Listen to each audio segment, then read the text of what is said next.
आजकल के दौर में अधिकतर लोग अपने जीवन से असंतुष्ट हैं। उन्हें लगता है कि मैं ही गरीब क्यों, मैं ही दूसरों से कमजोर क्यों हूँ। उन्हें अपने आप में दूसरों के मुकाबले कमी लगती है। वे इसका दोष भगवान को देते हैं, उन्हें अपनी स्थिति का कारण ठहराते हैं। इस कहानी में आपको इस प्रश्न का उत्तर मिल जाएगा और आप अपने जीवन से संतुष्ट होंगे। बहुत समय पहले की बात है, एक गाँव में धर्म का उपदेश देने के लिए भगवान गौतम बुद्ध पहुँचे। गाँव के लोग अपनी अपनी समस्याएं लेकर उनके पास जाते और उनसे समाधान प्राप्त कर नई ऊर्जा के साथ वापस लौटते। गांव के बाहर एक गरीब राह में बैठा बुद्ध के पास आते जाते लोगों को निहारता रहता। उसने क्या देखा, दुखी चेहरों के लिए भारी कदमों से लोग भगवान बुद्ध के शिविर में जाते और नई ऊर्जा के साथ चेहरे पर खुशी व आनंद लिए वापस लौटते। गरीब ने सोचा क्यों न मैं भी भगवान के पास अपनी समस्या लेकर जाऊं। यह सोचकर हिम्मत करके वह भी शिविर की ओर चल देता है। शिविर में एक एक कर क्रमबद्ध तरीके से व्यक्ति को प्रवेश मिलता है,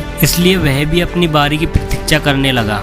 जो कुछ उसने रास्ते में देखा अब यहाँ उसे साक्षात देखने को मिल रहा था। लोग एक एक करके अपनी समस्याएं बता रहे थे। भगवान गौतम बुद्ध चुपचाप शांति से सबकी समस्याएं सुनते और जवाब देते। उसकी भी बारी आई। उसने भगवान गौतम बुद्ध को प्रणाम किया और बोला, भगवान मैं ही गरीब क्यों। भगवान गौतम बुद्ध मुस्कुराए और बोले, तुमने कभी किसी को दिया ही नहीं, इसलिए गरीब हो। इस पर वह आश्चर्य से वह भगवान गौतम बुद्ध का मुंह ताकने लगा और बोला, भगवान मेरे पास कुछ देने के लिए है ही नहीं। बड़ी मुश्किल से गुजारा हो पाता है और कभी कभी तो भूखे ही सोना पड़ता है, इतना गरीब हूँ। भगवान गौतम बुद्ध शांत भाव से बोले, तुम्हारे पास एक चेहरा है, किसी को भी मुस्कुराहट दे सकते हो। तुम्हारे पास मुंह है, किसी को भी प्रशंसा भरे कुछ शब्द कह सकते हो। जो हाथ तुम्हारे पास है, किसी की भी मदद कर सकते हो। दरअसल जिसके पास ये तीनों चीजें हैं वह भला कैसे गरीब हो सकता है। गरीबी का भाव मन में होता है, मन से यह भ्रम निकाल दो। लोगों को देते जाओ, गरीबी अपने आप ही दूर हो जाएगी।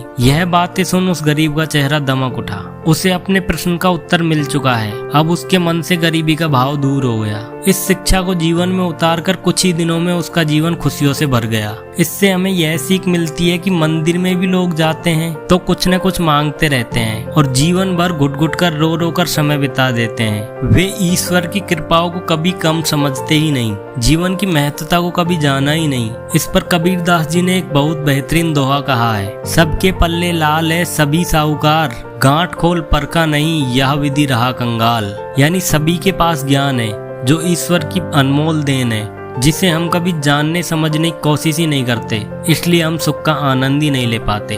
दोस्तों, मनुष्य जीवन एक अनमोल अवसर है और विधाता की असीम कृपा का तोहफा है। हमारा सर्वप्रथम यह कर्तव्य होता है कि हम उस परम परमेश्वर की इनायतों को समझें, ईश्वर की कृपा को जानने की कोशिश करें और इसका सबसे आसान तरीका है खुद को समझना। हमारा अस्तित्व क्या है, हमारा लक्ष्य क्या है, हमारे कर्म क्या है।